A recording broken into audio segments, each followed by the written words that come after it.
Mäletate, kui ma teile oma riidekappist rääkisin? Ja siin kõrval on ka näha riidekapp, mis ma ostsin kasutatud peast ja ma plaanin ka teha video sellest, kuidas ma seda värvin ja veidikene ümber teen.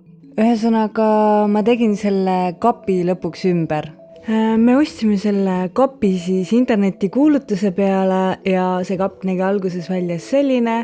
Andres käis sellel Tallinnas järel, võttis juppideks lahti ja tõi selle Jõgevale ning pani jälle siin kokku.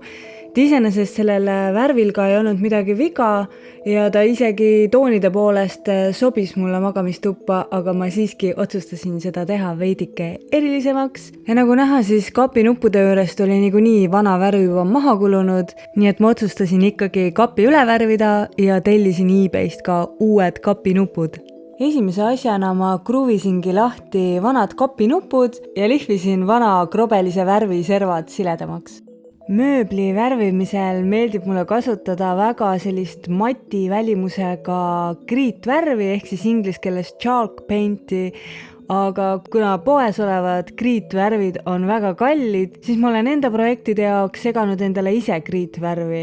Pinterestist näiteks leiab mitmeid kriitvärvi retsepte, aga enda katsetuste põhjal ma olen leidnud, et ehituspoes müüdav kriit pluss lae lateksvärv pluss veidike vett toimib kõige paremini.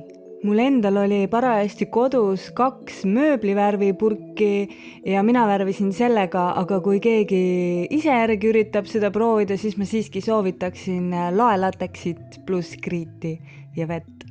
Poest värvi ostes saab ka selle juba lasta seal õiget värvi ära toonida, aga kuna mul on ühest projektist järgi selliseid värvipigmendi lõppusid, siis ma olen enda värvid ise valmis seganud.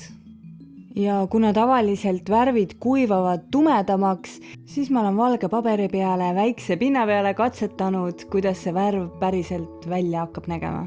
Kui keegi ise hakkab kodus kappi värvima, siis ma soojalt soovitan siiski riided ja asjad ennem kapist välja võtta, aga kuna ma olen nii kärsitu ja tahtsin juba asjaga pihta hakata, siis mina ei teinud seda ja tulemuseks oli üks värvitud varukaga kampson, aga õnneks see oli üks vana kampson, mida ma niikuinii ei kasuta.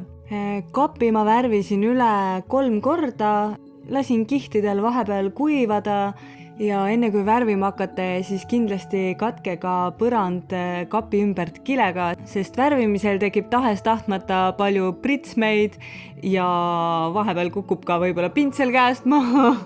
Nii et kindlasti katke ennem põrand kilega. Et kapp tunduks just kui tuppa ehitatud, siis ostsin ma ehituspoest veel 2 iluliistu ning värvisin need ka kapiga ühte tooni. Ja siis valisin ja paigutasin ma netist välja prinditud kujundeid kapi peale, mida sinna siis maalida. Kõigepealt lõikasin ma kilest välja kujundite šabloonid, aga töö käigus mul natukene idee muutus, nii et seda esimest šabloonidega etappi poleks võib-olla vaja olnudki.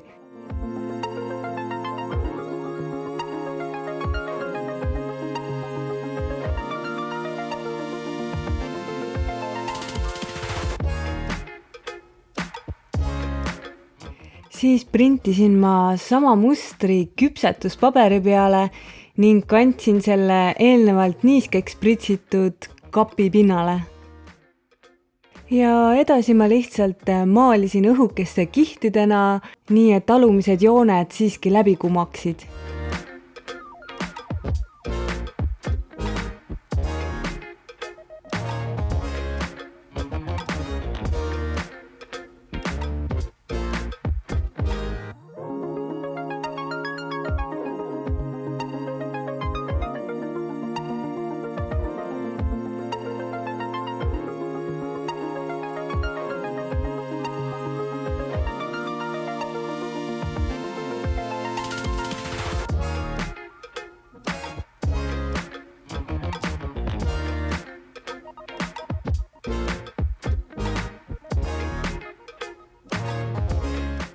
Kui värv kuivanud, siis ma kruvisin külge uued kapinupud ning kapi ja lae vahele said liimitud eelnevalt värvitud iluliistud. Ja selline see kapp lõpuks sai.